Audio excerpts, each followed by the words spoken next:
তাদেরকে তুমি গ্রহণ করতে পারো না। প্রিয় হাজিরিন, বলছিলাম আমরা মুসলিম। আল্লাহ পাক আমাদের মাঝে যেই 4টি মাসকে মর্যাদাবান করলেন, আমরা এই 4 মাসের নামও জানি না। বিজাতীয় মাস, বিজাতীয় সংস্কৃতির পেছনে ঘুরি। আল্লাহ পাক কোরআন কারীমের সূরা মায়েদায় 36 নম্বর আয়াতে বলেছেন, মিনহা আরবাতুন হুরুম, 4টা মাস পবিত্র মাস, সম্মানের মাস। আল্লাহ রাসূল বলেছেন 3টা হলো একত্রে, জিলকাদ, জিলহজ, মুহররম এবং শাবান। এখন আমরা কোন মাসে আছি? শাবান মাসে আছি। 3টা মাস চলে গেছে, জিলকাদ, জিলহজ, মুহররম। এই মাসটাকে হাদিস শরীফে রাসূলুল্লাহ সাল্লাল্লাহু আলাইহি ওয়াসাল্লাম বলেছেন এটা একটা মর্যাদাবান মাস। আরবের মানুষরা এই মাসগুলোকে সম্মান করত। ওরা এই মাসে যুদ্ধ করত না। যত তাদের ভিতর শত্রুতা থাকতো না কেন, এক গোত্রের সাথে আরেক গোত্র শত্রুতা থাকতো। মনে রাখবেন, আরবরা ছিল এক যুদ্ধবাজ জাতি, কারণ তারা এক দুইটা আবহাওয়ায় বড় হয়েছে, তাদের মেজাজও 1-2 রকম। আর আমরা 6 ঋতুর দেশের মানুষ, মেজাজও ঋতুতে ঋতুতে আমাদের পাল্টায়, চরিত্র গিরগিটি যেরকম রং বদলায়, আমরাও রং বদলাই। আর আরবের মানুষ ছিল একঘেয়ে, মরুভূমির শুষ্ক আবহাওয়ায় বড় হয়েছে। ওরা এমন জেদি, যারা ভালোবাসবে তার জন্য জীবনও দিতে পারে, আর যারা ঘৃণা করবে তাদের মারতেও। তাই তো রাসূলুল্লাহকে আল্লাহ আরবেই পাঠালেন। আরবের বেলালকে মারতে মারতে মারতে মারতে শরীর থেকে রক্ত ঝরিয়েছে, কিন্তু এক আবহাওয়ায় বড় হওয়া বেলাল এত মার খাওয়ার পরেও মুহাম্মদুর রাসূলুল্লাহকে ভুলেন নাই। সুবহানাল্লাহ। সুমাইয়াকে মারতে মারতে মারতে মারতে শহীদ করে দিয়েছেন। আম্মার ইয়াসারকে মারতে মারতে আগুনে জ্বালিয়ে দিয়েছে। তাদের মুখ থেকে আল্লাহর দ্বীন, তারা বিচ্যুত হওয়ার জন্য তাদেরকে এত অত্যাচার করা হলো। একটা বারের জন্য মুহাম্মদুর রাসূলুল্লাহ থেকে তারা মুখ ফিরায় নেয় নাই, কারণ 1-2টা আবহাওয়ায় বড় হওয়া মানুষ। আরবের মানুষেরা যুদ্ধবাজ ছিল, ছোট্ট ছোট্ট বিষয় নিয়ে তারা যুদ্ধ করত। সবচেয়ে অবাক হবেন, এক গোত্রের একটা উট আরেক গোত্রের খেতে গিয়ে ঘাস খেয়েছে। উটের ওই ফসলের মালিক দেখে উটের বান কেটে দিয়েছে। ওলা উটটা রক্তাক্ত হয়ে যখন গোত্রে ফিরছে, অর্থ উটের মালিকের মেজাজ তো খারাপ হয়ে গেছে। কে করলো কাজটা? পরে গিয়ে জন্মের মতো কয়টা দিচ্ছে। দেওয়ার পরে ওই গোত্রের লোকরা পরে মারছে, তারা ওদেরকে খাইছে। যুদ্ধ শুরু হলো। এই ছোট্ট একটা বিষয় নিয়ে তারা 120 বছর পর্যন্ত যুদ্ধ করেছে। কত বছর? 120 বছর। রাসূলুল্লাহ মদিনায় গিয়ে আউস এবং খাজরাজের এই যুদ্ধ রাসূলুল্লাহ নিজে থামাই দিলেন।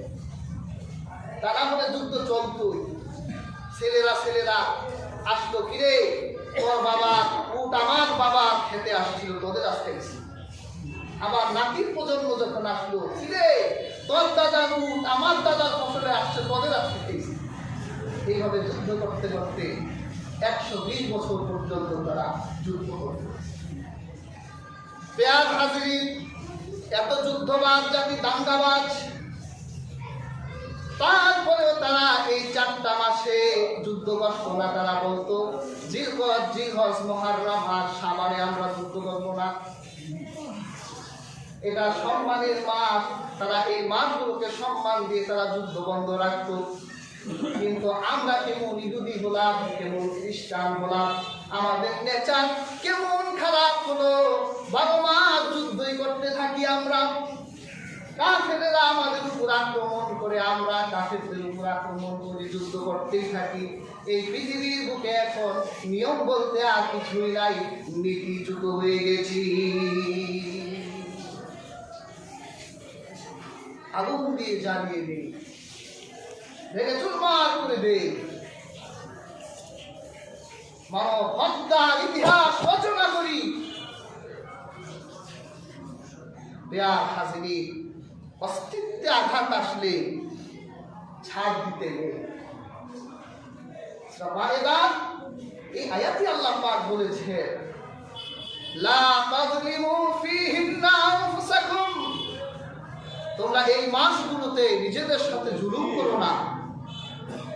যদি কোন কাফের তোমাদের উপর আক্রমণ করে, ওয়াকাতিলুল মুশরিকিনা কাফাতান কামা ইউকাতিলুনাকুম কাফা, তারা যদি শক্তভাবে ঐক্যবদ্ধ হয়ে তোমাদের আক্রমণ করে, তাহলে তোমরাও ঐক্যবদ্ধ হয়ে তাদের উপর ঝাঁপিয়ে পড়ো, তাদেরকে হত্যার ইতিহাস রচনা করো। তারা করলে তোমরা করো, তোমরা করো না। কিন্তু আজকে সে আদর্শ থেকেও তো আমরা দূর হয়ে গেছি। আমার ইমানি ভাই, আমার মুসলিম ভাই ফিলিস্তিনে অর্ধ শতাধিক বছর হয়ে গেল নির্যাতনের শিকার। কিন্তু আমরা কি বলি?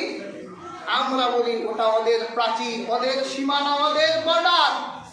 আমরা তুর্কিরা যাব কেন? আমরা পাকিস্তানিরা যাব কেন? আমরা বাঙালিরা যাব কেন? মনে রেখো, এই পৃথিবীতে বর্ডার দিয়েছে তারা, কিন্তু গোটা দুনিয়ার সকল মুসলমান আল্লাহর কুদরতি বর্ডার, এই পৃথিবীর বর্ডার কোনো বর্ডার তাদের নয়। তারা সবাই আল্লাহর কুদরতি বর্ডার দ্বারা সীমাবদ্ধ। গোটা দুনিয়ার মুসলমানদের ভাষার ভিন্নতা থাকতে পারে, রঙের ভিন্নতা থাকতে পারে, সংস্কৃতি সভ্যতার ভিন্নতা থাকতে পারে, কিন্তু গোটা পৃথিবীর মুসলমানের কালিমা লা ইলাহা ইল্লাল্লাহ, এটা এক। তাদের কুরআন এক, তাদের রাসূল এক। যদি গোটা পৃথিবীর কোথাও কোনো মুসলমান আক্রান্ত হয়, তাহলে তোমরা সর্বাত্মকভাবে তাদের উপর ঝাঁপিয়ে পড়ো। কিন্তু আমরা তো আন্তর্জাতিক পলিটিক্সের শিকার, আমরা পলিটিক্সের শিকার। এজন্য আমার এক ভাই মার খান, আমরা কিছুই করতে পারি না। বেয়ার হাজিরি, আরবের মানুষেরা এই 4টি মাসকে সম্মান করত। এর মধ্যে শাবান একটা। হাদিস নববীতে এসেছে, হযরত মা আয়েশা রাদিয়াল্লাহু তাআলা আনহা বলেছেন, আল্লাহর রাসূল রমজানের পর সবচেয়ে বেশি রোজা রাখতেন এই শাবান মাসে। কোন মাসে? কারণ এর পরের মাসটাই হলো রমজান। বেয়ার হাজিরিন, আল্লাহর হাবিব এই মাসে বেশি বেশি রোজা রাখতেন, কারণ এই মাসে তিনি রোজার প্রস্তুতি নিয়ে নিতেন, যাতে তিনি রমজানে পরিপূর্ণভাবে রমজানের রোজাগুলো রাখতে পারে। আমরাও এই মাসে বেশি বেশি রোজা রাখবো, ঠিক না? বিশেষ করে হাদিসে পাকে এই মাসে একটি রাতকে খুব গুরুত্বপূর্ণ বলা হয়েছে। প্রায় 30টিরও অধিক হাদিস আছে লাইলাতুল নিসফি মিন শাবান। এর মধ্যে অনেক বর্ণনা জাল, অনেক বর্ণনা জয়ীফ, আবার অনেক সহিহ বর্ণনাও আছে। এই রাতের অস্তিত্ব এটা অস্বীকার করা যাবে না। একটা সহিহ হাদিসে এসেছে যে আল্লাহ তাআলা এই রাতে তার সৃষ্টির দিকে বিশেষ নজর করে, ইল্লা লিমুশরিকিন আও মুশাহিন, আল্লাহ এই রাতে মুশরিক আর হিংসুক ছাড়া সবাইকে মাফ করে দেয়। সুবহানাল্লাহ, এটা সহিহ হাদিস। কাজেই অনেকেই এই রাতে মর্যাদাকে অস্বীকার করে, এই রাতের অস্তিত্বকে অস্বীকার করে, এটা ভুল। এই মাসটাই তো দামি মাস। সহিহ হাদিসেই তো আছে যে রাসূলুল্লাহ রমজানের পর সবচেয়ে বেশি রোজা এই শাবানে রাখতেন। আর দলিল লাগে? বেয়ার হাজিরিন, লাইলাতুল নিসফি মিন শাবান হলো শাবানের অর্ধমাস, এর অর্ধমাস 15 রাত্রটা।